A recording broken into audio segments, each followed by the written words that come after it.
আসসালামু আলাইকুম। আমি যে বিষয়ে আজকে আলোচনা করব সেটা হচ্ছে তিন গুণওয়ালা পুরুষ।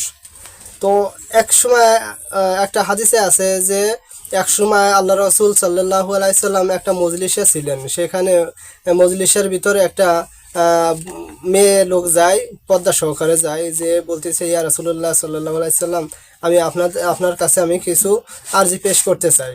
তো আমাদের দিনের নবী, দয়ার নবী, তিনি হুকুম দিলেন যে জি বোন, আপনি আপনার আরজি পেশ করুন। তো সেখানে বলতেছে যে ইয়া রাসূলুল্লাহ, আমার দুনিয়াতে আমার আপন বলতে আর কেউ নেই, মা নেই, বাবা নেই। তো আমার তো পরিপূর্ণ বয়স হয়ে গেছে, আমার তো বিয়ের উপযুক্ত বয়স হয়ে গেছে, আমি বিয়ে করতে চাই। তো আমার জন্য আপনি আমার গার্জিয়ান হয়ে আমার জন্য একটা পাত্র দেখেন। তো রাসূলুল্লাহ সাল্লাল্লাহু আলাইহি সাল্লাম বললেন যে ঠিক আছে বোন, আমাকে যেহেতু তোমার গার্জিয়ান বানাইছো আর আমাকে যেহেতু ভাই বলে ডেকেছো, আমি তখন আমার বোনের জন্য একটা সুপাত্র ব্যবস্থা করব। তখন ওই মহিলা আরজ করিলেন, ওই মহিলা আবার বলিলেন, ইয়া রাসূলুল্লাহ, আমার তিনটা শর্ত আছে। কি শর্ত? তখন সে বলল যে আমি আমাকে যে বিয়ে করবে তার তিনটে গুণ থাকতে হবে। এক নম্বর গুণ, মানে সারা বছর রোজা রাখতে হবে। দুই নম্বরে সারা রাত্র ইবাদত করতে হবে। তিন নম্বরে প্রত্যেক দিন এক খতম করে কোরআন শরীফ তেলাওয়াত করতে হবে। তো এরকম মানে এরকম কঠিন একটা দিয়েছে, বাস্তবতা শর্ত দিয়ে দিয়েছে যে তিন গুণওয়ালা পুরুষ, এরকম তিনটে গুণ যার ভিতরে থাকবে তাকে আমি বিয়ে করব।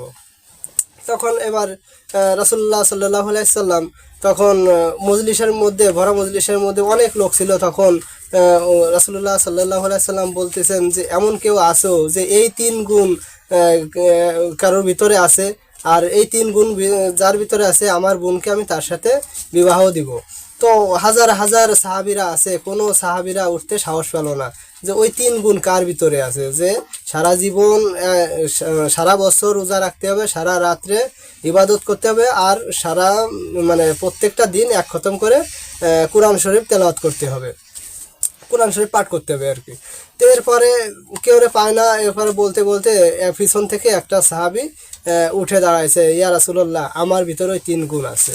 তো তখন সাহাবীরা তো মিথ্যা কথা বলে না, যেহেতু আল্লাহ রসুলের অনুসরণ করে আর আল্লাহকে ভয় করে।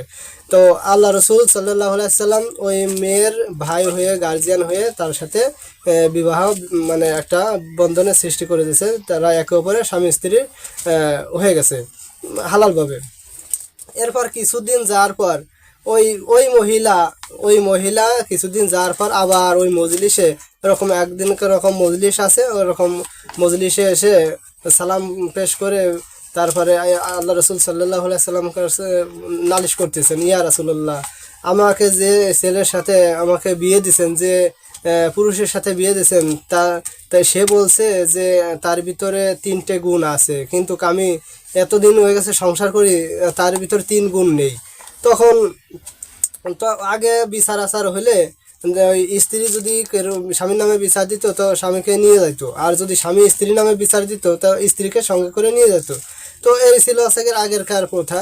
তো আগের এরকম মানে যদিও বিচার হতো তো মিলমিশের একটা সমাধান খুঁজে পাওয়া যেত, কারণ আগে বিচার করতো আলেম ওলামারা, আর বর্তমান বিচার করে আছে সুদখোরেরা। তো এই ক্ষেত্রে পরে সেখানে আমি ওদিকে যাব না। তো ওখানে আল্লাহ রসুল সাল্লাল্লাহু আলাইহি সাল্লামের কাছে বিচার দিছেন যে আমাকে এই স্বামীর সাথে যে বিয়ে দিছেন, এই স্বামীর ভিতরে যে তিনটে গুণ থাকার কথা ছিল, সেই তিনটে গুণ তো নাই। সারা বছর তো রোজা রাখেই না, 3 ওয়াক্তের জায়গায় 7 ওয়াক্ত 5 ওয়াক্ত এরকম খায়, আর সারা রাত তো ইবাদত তো করেই না, আর সারা রাত ধরে ঘুমায়, আর দিনে তো কোরআন শরীফ এক খতম দেওয়ার কথা ছিল, এক পৃষ্ঠাও পড়ে না। এরকম একটা কসম দিয়ে বলতেছে, ইয়া রাসূলুল্লাহ, আল্লাহর কসম করে বলতেছি এই তিন গুণ আমার স্বামীর ভিতরে নেই। তখন ইয়া রাসূলুল্লাহ সাল্লাল্লাহু আলাইহি সাল্লাম ওই সাহাবীকে জিজ্ঞেস করতেছে যে হে সাহাবী, তুমি না বলছো যে আমার ভিতরে তিন গুণ আছে, তো তোমার তো ভিতরে কোনো তিন গুণ নেই, আমার মন তো আমার কাছে নালিশ করলো। তখন সাহাবী বলতেছেন, ইয়া রাসূলুল্লাহ, আমি খোদার কসম করে বলতেছি আমার ভিতরে তিন গুণ আছে। তো ওখানে একটা মানে ইসের ভিতরে আল্লাহ রসুল মানে দ্বিধার মধ্যে পড়ে গেছে যে মেয়েও বলছে আল্লাহর কসম করে বলতেছি ওর ভিতরে তিন গুণ নেই, আর ছেলেও বলতেছে আল্লাহর কসম করে বলতেছি আমার ভিতরে তিন গুণ আছে। তো সেখানে আল্লাহ রসুল সাল্লাল্লাহু আলাইহি সাল্লাম ওই মহিলার সামনে জিজ্ঞেস করতেছে সাহাবিকে যে ঠিক আছে, তুমি বলো তোমার ভিতরে যে তিনটে গুণ আছে, তুমি বলতেছো আল্লাহর কসম করে, আল্লাহর শপথ করে, তা তোমার ভিতরে সেই তিন গুণ কিভাবে আছে? তুমি তো সারা রাত্র ইবাদত করো না, সারা বছর রোজা রাখো না, প্রত্যেকদিন এক খতম কোরআন শরীফও তেলাওয়াত করো না। তখন বলতেছে যে ইয়া রাসূলুল্লাহ, আপনি হাদিসের মধ্যে বলেছেন যে প্রত্যেক যে ব্যক্তি রমজান মাসের পরে শাওয়াল মাসে 6টা রোজা রাখবে, সে সারা বছরের রোজার সওয়াব পাবে। আপনি এই কথাটা হাদিসের মধ্যে বলেছেন। আর আমি এই রমজান মাসের পরে এই 6টা রোজা, আমি আমি 6টা রোজা, শাওয়াল মাসে যে 6টা রোজা আছে আমি অবশ্যই রাখি, সেখানে আমার সারা বছর রোজা রাখা সওয়াব আমি পাই। এই কথা আপনি হাদিসের মধ্যে বলেছেন। তো রাসূলুল্লাহ সাল্লাল্লাহু আলাইহি সাল্লাম বলেছেন, এটা সত্য কথা, যে রমজান মাসের পরে 6টা রোজা রাখবে, সে সারা বছর রোজা রাখা সওয়াব পাবে। দ্বিতীয় নাম্বার, আল্লাহ রাসূল সাল্লাল্লাহু আলাইহি সাল্লাম বলতেছেন, তাহলে এক নাম্বার তো প্রমাণ হলো তুমি সারা বছর রোজা রাখা সওয়াব অর্জন করো, কিন্তু সারা রাত্র ইবাদত করার কি অর্জন কিভাবে করো? এখানে এটা তো তুমি করো না। তখন সাহাবী বলতেছেন, ইয়া রাসূলুল্লাহ সাল্লাল্লাহু আলাইহি সাল্লাম, আপনি হাদিসের মধ্যে বলেছেন যে ব্যক্তি ফজরের নামাজ ও ঈশান নামাজ জামাতের সহিত পড়ে, তার আমল নামায় সারা রাত্র ইবাদত করার সব লিখে দেয়া হয়। তো আমি তো ফজরের নামাজ আর ঈশান নামাজ জামাতের সহিত ইনশাল্লাহ পড়ি।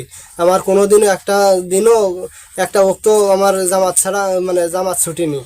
আমি 5 ওয়াক্তই জামাতের সাথে পড়ি, আর বিশেষ করে ফজরের জামাত আর ঈশার জামাত আমি জামাতের সাথে পড়ি, নামাজটা জামাতের সাথে পড়ি। তো রাসূলুল্লাহ সাল্লাল্লাহু আলাইহি সাল্লামের কথা শুনে খুশি হয়ে গেলেন, আর বলতেছে যে ঠিক, এটা সত্য কথাই বলেছো, যে ব্যক্তি ফজরের নামাজ আর ঈশান নামাজ জামাতের সাথে পড়ে, তার সারা রাত্র ইবাদত করার সওয়াব, দাঁড়ায় দাঁড়ায় ইবাদত করলে যে সওয়াব হয়, সেই সওয়াব তার আমলনামায় লিখে দেওয়া হয়। সুবহানাল্লাহ। তো এবার বলতেছেন যে হে সাহাবী, 3 নম্বর, যে তুমি প্রত্যেকদিন যে কোরআন শরীফ এক খতম দেওয়ার কথা ছিল, পড়ার কথা ছিল, তুমি তো এক খতম 1 পৃষ্ঠাও পড়ো না, আমার বোন বলল।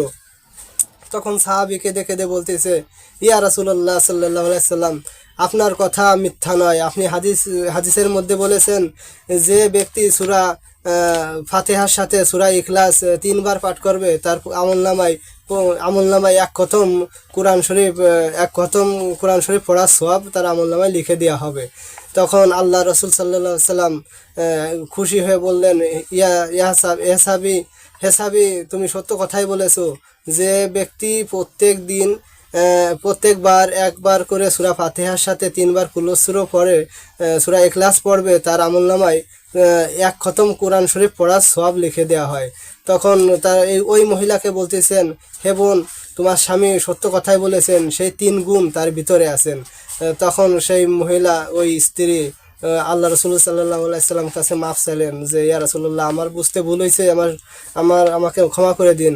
তখন রাসূলুল্লাহ সাল্লাল্লাহু আলাইহি সাল্লাম বলতেছেন, তোমার স্বামীর কাছে ক্ষমা চাও আর দুজনের শান্তি মতো সংসার করো। তো এরপরে তারা বাসায় ফিরে যায়, তারা শান্তিভাবে সংসার করতে থাকে আর সুখের সাথে তারা সংসার করতে থাকে। এই হচ্ছে একটা 3 গুণওয়ালা পুরুষের একটা ঘটনা। তো এরকম 3 গুণ যাতে সবার ভিতরে থাকে, আমরা সেই বিষয়গুলো লক্ষ্য রেখে চেষ্টা করবো ইনশাআল্লাহ।